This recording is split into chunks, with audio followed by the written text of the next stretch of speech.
देखिए, एसएससी के सभी एग्ज़ाम्स, चाहे वो सीजीएल हो या सीपीओ हो, एसएससी स्टेनोग्राफर हो, सीएचएसएल हो, एमटीएस हो, इन सबकी इंग्लिश सभी बच्चे जानते हैं कि क्या क्या इसमें आता है। और मैंने अपनी क्लास में जो ऑफलाइन क्लासेस में पढ़ाता हूँ, यहाँ तो मैं अभी पूरा कोर्स लॉन्च नहीं कर पाया हूँ, तैयारी कर रहा हूँ। जल्दी ही मैं ऑनलाइन प्लेटफॉर्म पर अपना कंप्लीट कोर्स आप तक पहुँचाने वाला हूँ, तो तब जानेंगे आप। लेकिन जो ऑफलाइन बच्चे पढ़ते हैं वो जानते हैं कि चाहे सीजीएल हो या सीपीओ हो या स्टेनोग्राफर एसएससी के सारे एग्ज़ाम्स, इनमें हमारा जो कंटेंट, जो सिलेबस हमने तैयार किया हुआ है, वो पूरी तरीके से काम आता है। वोकेबलरी वही, ग्रामर वही, कॉम्प्रिहेंशन तो आप रीडिंग करते रहेंगे, पढ़ते रहेंगे, किसी भी तरीके की अदाय कर लेंगे। लेकिन अब कुछ एग्ज़ाम्स काफ़ी चर्चा में रहते हैं, जैसे ये भी एसएससी का जो पैटर्न है उससे अलग है क्या। जैसे एम्स का एग्ज़ाम, जैसे आजकल CSIR का एग्ज़ाम चल रहा, DSSSB का एग्ज़ाम्स होने वाले हैं, UPPCL, हाई कोर्ट।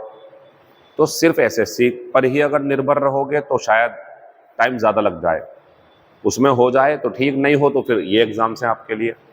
अब इसमें जो अंग्रेजी की समस्या वो हम दूर करेंगे आपकी।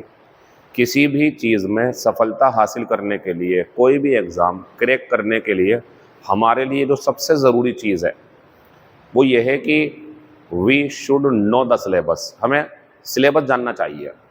अगर हम सिलेबस जानते हैं तो हम उसी जगह खुदाई शुरू कर देते हैं जहाँ ख़जाना दबा हुआ है। और अगर हम सिलेबस नहीं जानते तो बहुत बड़ी जगह पर जगह जगह खुदाई करते रहेंगे, ख़जाना कहीं अलग दबा हुआ होगा। टाइम ज़्यादा जाएगा, मिल तो जाएगा लेकिन पता नहीं कब जाके मिले। तो सिलेबस जानने से हमें फ़ायदा हो जाता है। अब सर एम्स का सिलेबस क्या है?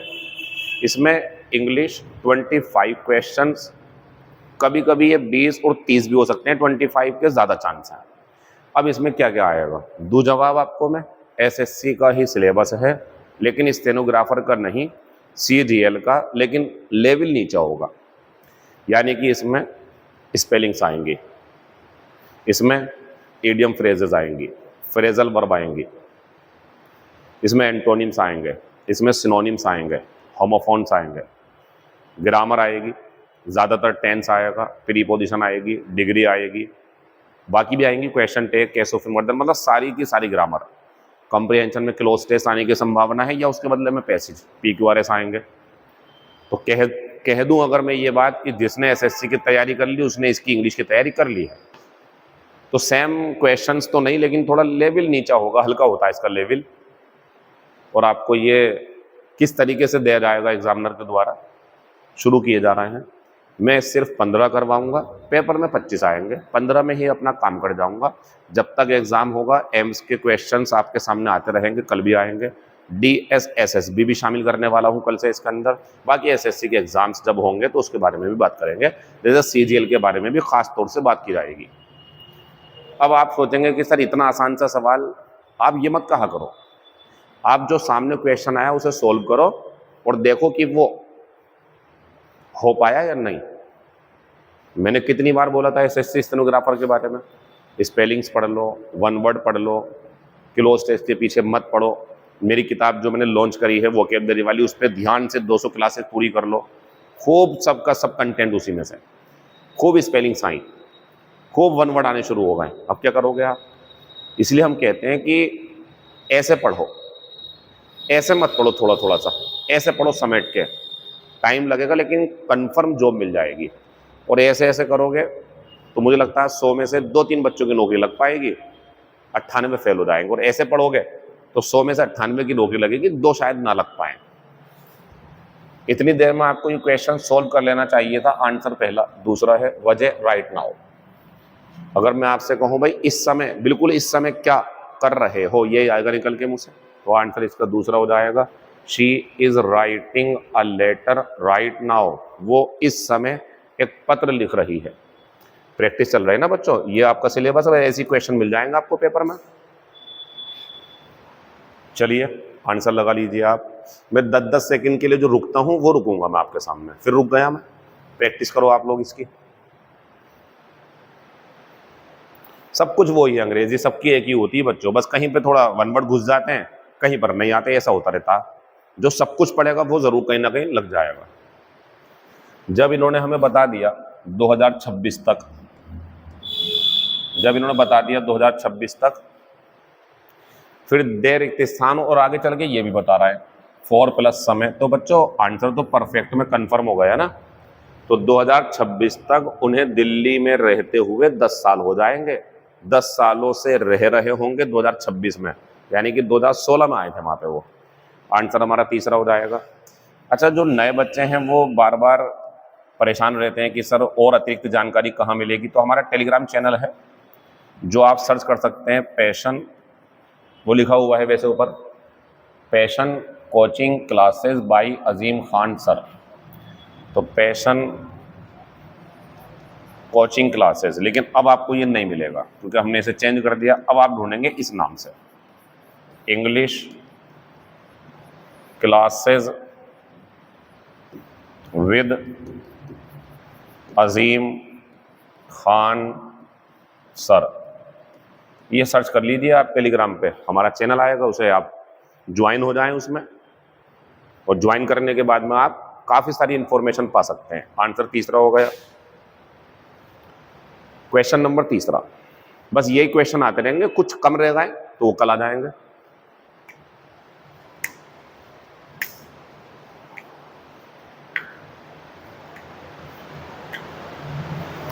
अब जब ये बोल रहे हैं जब घंटी बजी तो हम डिनर कर रहे थे, तो एक समय पर कोई काम हुआ, उसी समय पर बिल्कुल सिमल्टेनियस दिखाना है, तो सिंपल कॉन्टिन्यूअस ले ले करो। हम खाना खा रहे थे जब घंटी बजी, इस तरीके से सवाल आते हैं। अच्छा, मैं आजकल देख रहा हूँ ग्रामर, वोकेबलरी, कॉम्प्रिहेंशन सीखने के साथ साथ अब क्वेश्चन क्या पूछा गया, क्वेश्चन का तरीका क्या है पूछने का, वो आजकल बहुत चल रहा है। बच्चे परेशान हो जाते हैं क्या पूछ लिया, तो जरा ध्यान दिया करो। ऊपर लिखा है इन्होंने direct speech, he said to me do you own this beautiful car, फिर कह रहा है which of the following options correctly represent the same question in indirect speech. तो मुझे उम्मीद है आपने इसका आंसर लगा लिया होगा। पहले में दैट गलत, दूसरा आंसर है, तीसरे में टू गलत, ये सिंपल नहीं बना रहे हैं, आंसर दूसरा हो जाएगा। तो नरेशन भी आएगा, ये जो चल रहा है सब वही है, नरेशन भी आएगा, वॉइस भी आएगा, ये सब एम्स में आते रहते हैं। कोई चीज़ ज़्यादा हो जाएगी, कभी कोई कम कर देंगे, लेकिन आएगा सब कुछ। नरेशन आएंगे, वॉइस आएंगे, प्रीपोजिशंस आएंगी। तो इनका सवाल क्या है, was he punished by the teacher. अब कह रहे हैं कि इसे एक्टिव वॉइस में लिख दो, तो बच्चों आंसर हमारा कौन सा हो जाएगा, दूसरा, क्योंकि पहला असर्टिव गलत बना दिया, दूसरा असर्टिव गलत बना दिया, इसमें वाज आईएनजी कहाँ से आ गई, दूसरा आंसर है।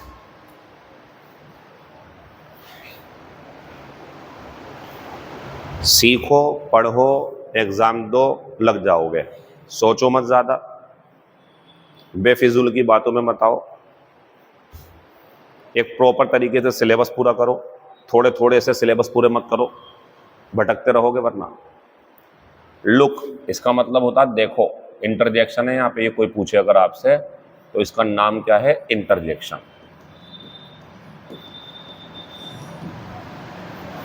थोड़ा और ज़्यादा एक्टिव होंगे क्योंकि अभी ना मैं मोबाइल से ही वीडियो बना रहा हूँ, बहुत जल्दी देखो मैं यूट्यूब का जो स्टूडियो होता है उसकी व्यवस्था कर रहा हूँ, फिर मैं और ज़्यादा अच्छे तरीके से आप तक अपनी एक्सेस कर पाऊंगा, ठीक है ना।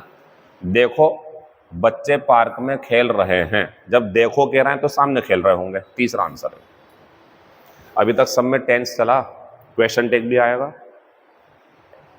लगाए आंसर क्या होगा। आप सोच रहे होंगे सर एसएससी का ही है सारा, हाँ वही है, प्रैक्टिस चल रही है, यही सब चीज़ें आती हैं पेपर में।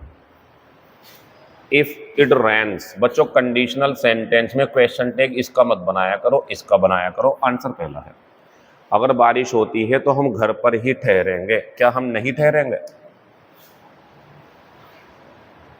एक बार फिर से टेंस आ गया आपके सामने, टेंस काफी पूछता है बच्चों इसके अंदर। ये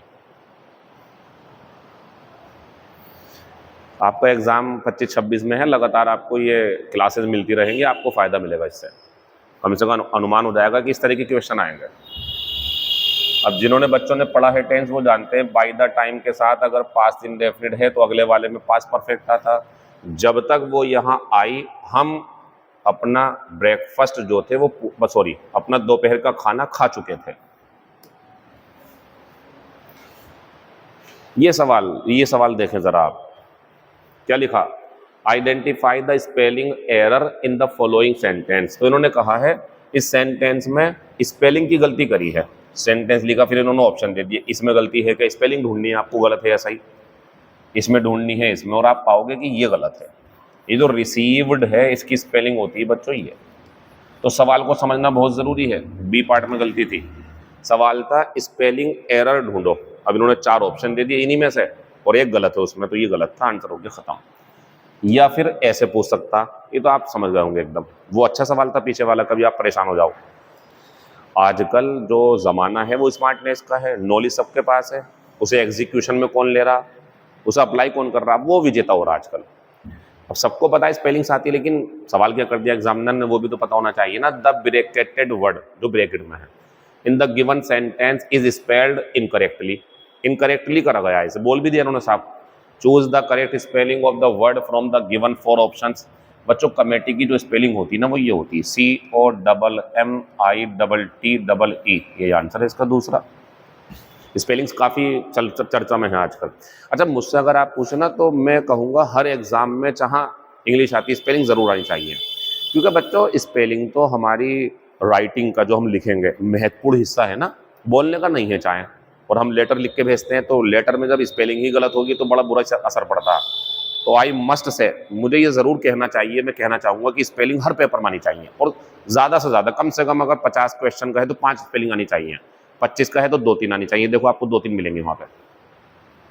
अब इनका सवाल आपको दिख गया होगा, अपोजिट बताइए यानी कि एंटोनिम बताइए। तो सैंग्वाइन तो आशावान होता है, कर लिया होगा आपने, इतनी देर में रुका था। एंटोनिम बच्चों डिसअपॉइंटेड है, निराश, उदास, रिजल्ट नहीं मिल पाया इसलिए। सिनोनिम होपफुल, क्रेवन कायर होता, और चेयरफुल क्या होता, प्रसन्न यानी कि खुश। तो आंसर तीसरा हो जाएगा इसका इस टाइम पर। देखो अब क्या पूछ रहे हैं, मैंने बताया ना तो फ्रेजल वर्ब भी आएंगी। देखो बच्चों मैं अपनी क्लास के बारे में थोड़ी जानकारी दूं, जो मुझे नहीं जानते या जो जानते हैं पढ़ते हैं और लगता है कि हम क्या करेंगे क्या नहीं करेंगे। हमने अपने सिलेबस को बैंक के एग्ज़ाम को छोड़कर सभी एग्ज़ाम्स के लिए फुल्ली प्रिपेयर्ड किया हुआ है, होमवर्क करके, यानी कि तैयारी करके घर पे कि ये चीज़ें हमें पढ़ानी है, और जो हम करवा रहे हैं वो अगर आपने ईमानदारी से कर लिया, दिमाग में बसा लिया, जो हम समझा रहे हैं समझ करके, रट के नहीं। आप इंग्लिश की टेंशन भूल जाओ, इंग्लिश में सब कुछ आपके साथ बेहतर होगा। ये सब ये लौट फिर के आ रहे हैं। अब एक बात बताओ, जब ये आगे बोल रहा कि बहुत गर्मी है, तो बहुत गर्मी है तो पंखे को बंद करवाएगा या खुलवाएगा, तीसरा आंसर है। ये बंद करना, ये खोलना, ये उपस्थित होना है, या बढ़ाना भी होता है, इसका मतलब बढ़ाना, लेकिन बढ़ाना नहीं कहेंगे, यहाँ पे वॉल्यूम बढ़ाएंगे, या तो पंखा खोलने की बात चल रही है, पंखा बढ़ा दो, नहीं।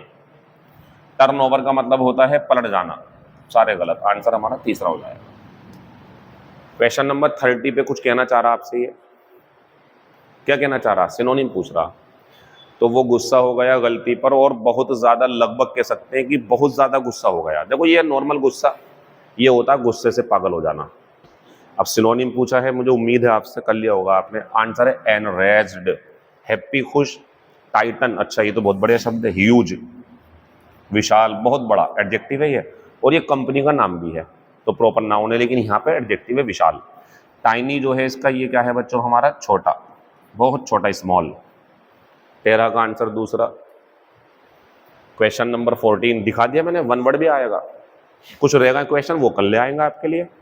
मैं 100 क्वेश्चन में आपको अच्छी खासी चीज़ें समझा दूंगा कि भाई ये पेपर में आएगी आपके। अच्छा जब हम कोई भी क्वेश्चन बना रहे होते हैं ना, तो हम ये तो दिमाग में रखते हैं कि प्रैक्टिस करवा दें, ये भी दिमाग में रखते हैं हम अपने कि बच्चे को यही क्वेश्चन मिल जाए पेपर में, ये भी कोशिश की जाती है। व्हाट इज द वर्ड, ये पूछना है कौन सा शब्द लगाओगे आप, किसके लिए, द किड, उस बच्चे के लिए, हुज पेरेंट्स आर डेड। देखो अगर माता पिता मरे हुए हैं तो ऑर्फन, एक सवाल ये हो गया, चौथा आंसर है। लेकिन अगर सवाल ये हो जाएगा ए चाइल्ड या baby child born after the death of its father, तो आंसर आएगा पोस्ट्यूमस। यानी कि पिता की मौत के बाद, लेखक की मौत के बाद, प्रोड्यूसर की मौत के बाद जो बाजार में फिल्म आई, किताब आई, या बच्चा आया दुनिया में, उसका जो पैदा करने वाला वो खत्म हो गया, बाद में आई वो चीज़, शुरुआत हो चुकी थी उसकी बनने की, तो वो कहलाता posthumous. It in rent one word है ये भी, जो घुमक्कड़ हो, जो यात्रा प्लान करके पूरा और जाता घूमने के लिए, इतनी देर यहाँ रुकूंगा, इतनी देर यहाँ रुकूंगा। हाइपोकॉन्ड्रियक ये होता है बच्चों जो अपनी अपने स्वास्थ्य के प्रति बड़ा संवेदनशील होता है, और ये भी अपने आप में एक बीमारी है। इसे बार बार ऐसा लगता है कि इस चीज़ से मुझे बीमारी हो जाएगी, मैं बीमार हो गया, बार बार ऐसा लगता है इसे। चौथा आंसर है, इशारा कर दिया हमने आपको। PQRS भी आएंगे, सेंटेंस रीअरेंजमेंट भी आएंगे, वो जो है पहले जम्बल्ड भी आएंगे, ठीक है ना, और क्लोज टेस्ट भी आएगा, वो कल लाऊंगा आपके लिए। मैं एक पैसेज भी दिखाऊंगा आपको किस तरीके से आएगा।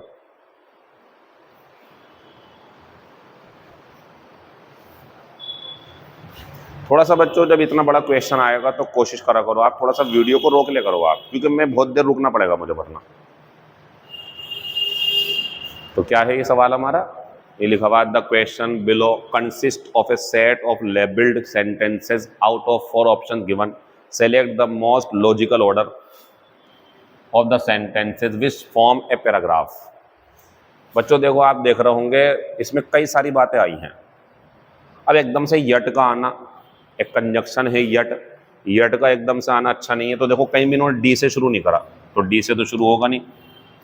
फिर आते हैं चलो बी से शुरू करना, मेल्टिंग ग्लेशियर्स यानी कि पिघलते हुए बर्फ के पहाड़, राइजिंग सी लेवल्स समुद्र स्तर का बढ़ना, और बहुत ज़्यादा मौसम संबंधी घटनाओं का होना, ये इंडिकेशन है इट्स इम्पैक्ट। चीज़ों को समझो, इट्स इम्पैक्ट, इसके असर का, किसके असर का, ये तो प्रोनाउन है ना, इससे शुरू मत करो आप। सीधी सी बात बताऊं आपको, इससे शुरू होगा। Climate change has emerged as one of the greatest threats to humanity.